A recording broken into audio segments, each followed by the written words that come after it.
ومن سيئات أعمالنا من يهده الله فلا مضل له ومن يضلل فلا هادي له وأشهد أن لا إله إلا الله وحده لا شريك له وأشهد أن سيدنا ونبينا وشفيعنا وسندنا وإمامنا وحبيبنا ومولانا محمدا عبده ورسوله أما بعد فأعوذ بالله من الشيطان الرجيم بسم الله الرحمن الرحيم وقل رب اغفر وارحم وأنت خير الراحمين آمنت بالله صدق الله مولانا العظيم وصدق رسوله النبي الكريم ونحن على ذلك من الشاهدين والشاكرين والحمد لله رب العالمين.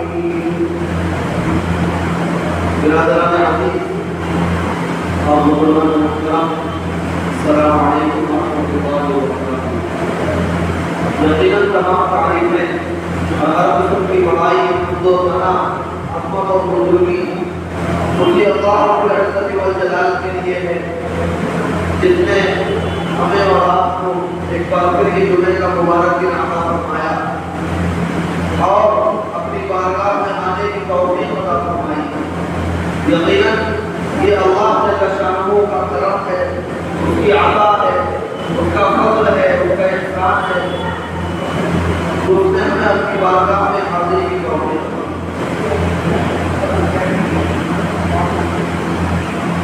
ہم اور آپ اور اس دنیا میں بسنے والے تمام انسان بلکہ تمام کی تمام مخلوقات اللہ جل جلالہ کے حکم کے مطابق اللہ رب العزت والجلال سب کا مالک ہے اور ہم سب اس کے مملوک ہیں، اس کے غلام ہیں،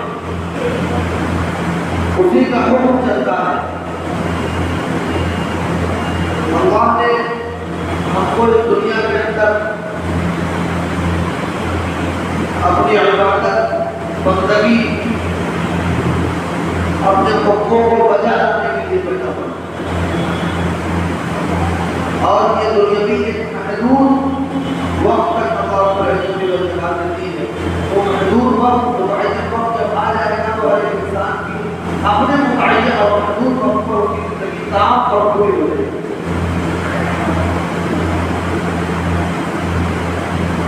بالخصوص اہل ایمان جن کو اللہ رب العزت والجلال نے ایمان کی دولت عطا فرمائی ہے اور نبی اکرم صلی اللہ علیہ وسلم کی امت میں پیدا فرمایا ہے، یہ ہم پر اللہ کا احسان عظیم ہے. ہمارے نبی کریم صلی اللہ علیہ وسلم نے ہمیں وہ راستہ سکھلایا، وہ طریقہ بتلایا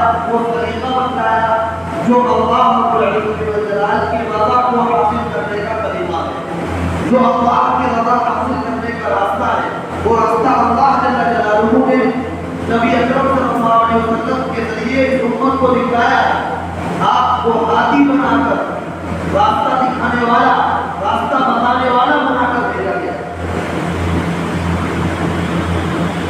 آپ نے اس راستے کی طرف رہنمائی فرمائی، اس امت کی جو راستہ اللہ کی رضا کرنے کا جاتا ہے، جو جنت کا راستہ ہے، جو کامیابی کا راستہ ہے.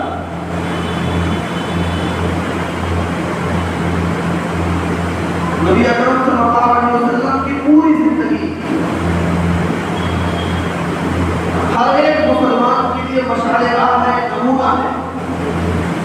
آپ کا ہر عمل، ہر فعل و قول ہر امتی کے لیے، ہر مسلمان، ہر مومن کے لیے ایک نمونہ ہے، مشعل راہ ہے. جو بھی اس پر چلے گا، اس پر عمل کرے گا، اللہ اسے کامیابی سے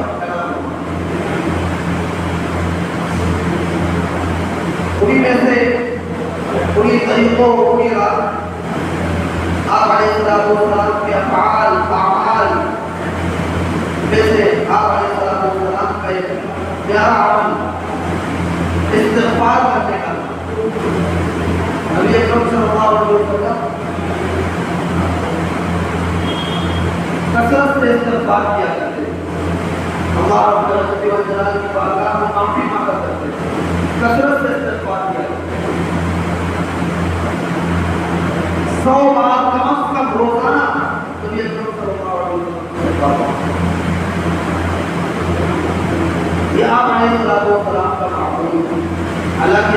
بچے بخشائے تھے، معصوم تھے، گناہوں سے پاک، اولن تو آپ سے کوئی خطا، کوئی غلطی، کوئی گناہ پسند ہوا ہی نہیں، اور اگر ہو بھی گیا ہو تو بھی اللہ تعالیٰ نے اعلان فرما دیا کہ اگر کوئی غلطی ہو بھی نہیں ہو تو بھی ہم نے معاف فرما دیا، اولن تو کوئی غلطی ہوئی ہی نہیں، اگر ہو بھی گئی ہو تو بھی اللہ تعالیٰ نے معافی کا اعلان فرما دیا۔ وہ ذات اقدس 100 بار استغفار کرے، نبی اکرم صلی اللہ علیہ وسلم 100 بار استغفار کرے،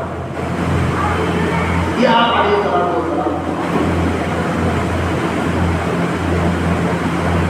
جیسا کہ اس سے پہلے بھی یہ بات عرض کی گئی کہ نبی کریم صلی اللہ علیہ وسلم کا ہر عمل صرف اس لیے نہیں ہوتا تھا کہ وہ آپ کا عمل ہے، بلکہ اس لیے بھی ہوتا تھا کہ امت اس کو دیکھے اور سیکھ کر کے اسی طریقے پر عمل کرے۔ اگر آپ کوئی دعا اللہ کی بارگاہ میں مانگتے تھے تو اس کا مقصود صرف دعا مانگنا نہیں بلکہ امت کو سکھلانا بھی ہوتا تھا، صحابہ کو سکھلانا بھی ہوتا تھا کہ صحابہ کے ذریعے یہ امت تک پہنچے کہ دعا مانگنے کا طریقہ یہ ہے، وضو کرنے کا طریقہ یہ ہے، نماز پڑھنے کا طریقہ یہ ہے، کھانا کھانے کا طریقہ یہ ہے، سونے کا طریقہ یہ ہے، یہ تمام کے تمام اعمال نبی کریم صلی اللہ علیہ وسلم کے یہ امت کے لیے پیغام اور سبق ہوا کرتے تھے تاکہ امت اس سے سیکھے اور سیکھ کر کے ان کو اپنی زندگیوں میں ڈالے۔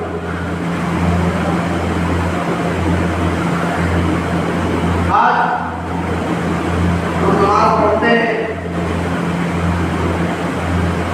ہماری نمازوں کا کیا حال ہے ہمیں معلوم ہے، نماز پڑھتے ہیں، نماز میں کیا پڑھنا ہے کچھ پتہ نہیں، دھیان، توجہ، خیالات کہیں اور، نماز میں کھڑے ہوئے رکوع میں جا رہے ہیں، سبحان ربی العظیم پڑھ رہے ہیں، لیکن دھیان پر نہیں ہے کہ سبحان ربی العظیم کی معنی کیا ہے، یہ میں کہہ کیا رہا ہوں، اس کا مطلب، اس کا مفہوم، اس کا معنی کیا ہے۔ سجدے میں جا رہے ہیں، سبحان ربی الاعلیٰ پڑھ رہے ہیں، لیکن اس کا معنی کیا ہے، یہ میں کیا کہہ رہا ہوں، اس کی طرف جانے اور دوسری طرف ہمارا دماغ اور خیالات آتے رہتے ہیں۔ تو اوقات ہمارے دماغ میں یہ بات بھی آتی ہے کہ یار کیا نمازیں پڑھ رہے ہیں، احساس ہوتا ہے، بعد میں کسی وقت احساس ہوتا ہے اور انسان اپنے آپ کو ملامت کرتا ہے کہ یہ کیا نمازیں پڑھ رہے ہیں۔ جیسے اللہ کی بارگاہ میں کھڑے ہونا چاہیے، جس آداب کے ساتھ، جس احترام کے ساتھ اللہ کی بارگاہ میں کھڑے ہونا چاہیے، ان آداب کا لحاظ اور فرض نہیں ہو رہا ہے۔ انسان یہ سوچتا ہے کہ یار یہ کیوں نمازیں پڑھ رہے ہیں، یا اس سے کیا فائدہ ہوگا، ایسی نمازیں ہمیں کیا ملاتی ہیں۔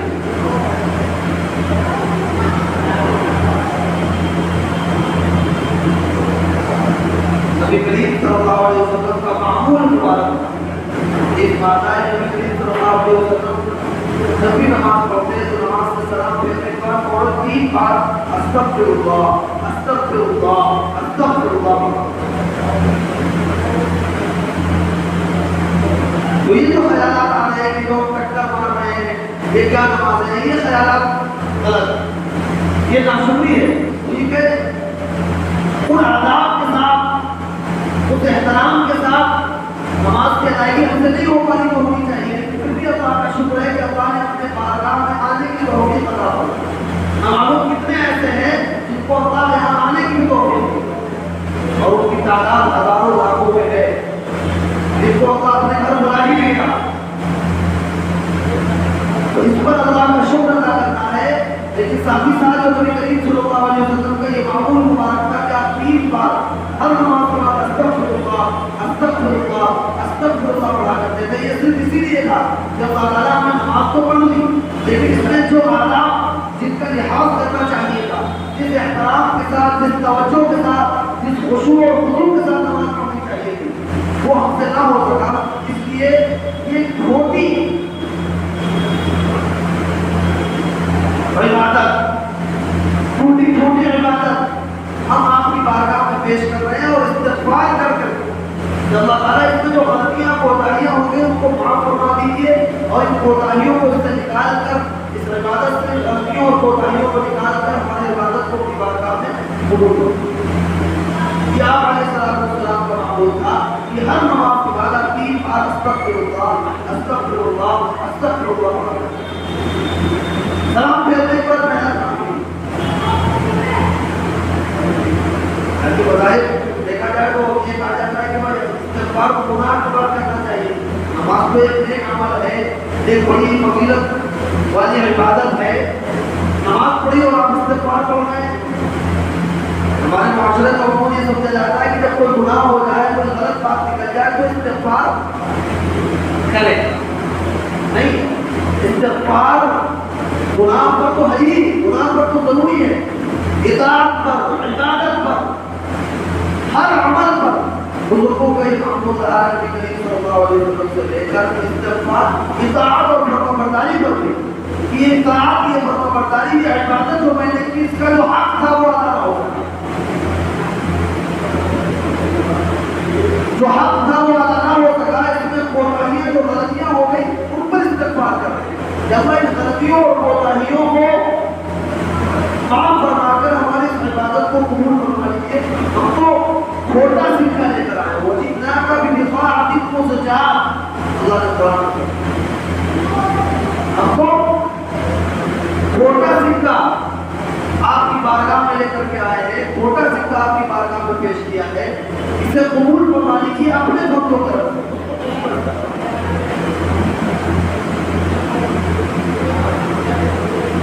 ہر وقت زبان پر استغفار کی پھرتے زبان ہونا چاہیے. کم از کم ایک تسبیح ہر مسلمان کو استغفار کی روزانہ پڑھنی چاہیے. 100 بار استغفار روزانہ ہر مسلمان کو پڑھنا چاہیے, صبح یا شام میں, یا جس وقت اس کے پاس فرصت ہو اس کا معمول ہونا چاہیے. ورنہ بہتر تو یہ ہے کہ ہر نماز کے بعد ایک تسبیح استغفار. اگر یہ نہ ہو سکے تو کم از کم جتنی بار حضور بولتے تھے اتنی بار, یعنی کم از کم 100 بار ایک تسبیح استغفار کی ضرور ہونی چاہیے, جو کہ سید الاستغفار ہے, وہ یاد کر لینا چاہیے. ہر مسلمان کو یاد ہونا چاہیے, بہت آسان ہے. استغفر اللہ ربی من کل ذنب واتوب الیہ, اس کو سید الاستغفار کہا گیا. تمام استغفار کا سردار ہر مسلمان کو یہ یاد ہونا چاہیے, استغفر اللہ ربی من کل ذنب واتوب الیہ. اور ایک تسبیح یعنی 100 بار روزانہ صبح یا شام کسی وقت نکال کر اس کو اللہ کی بارگاہ میں پڑھنا چاہیے, اور چلتے پھرتے جیسے موقع ہوگا.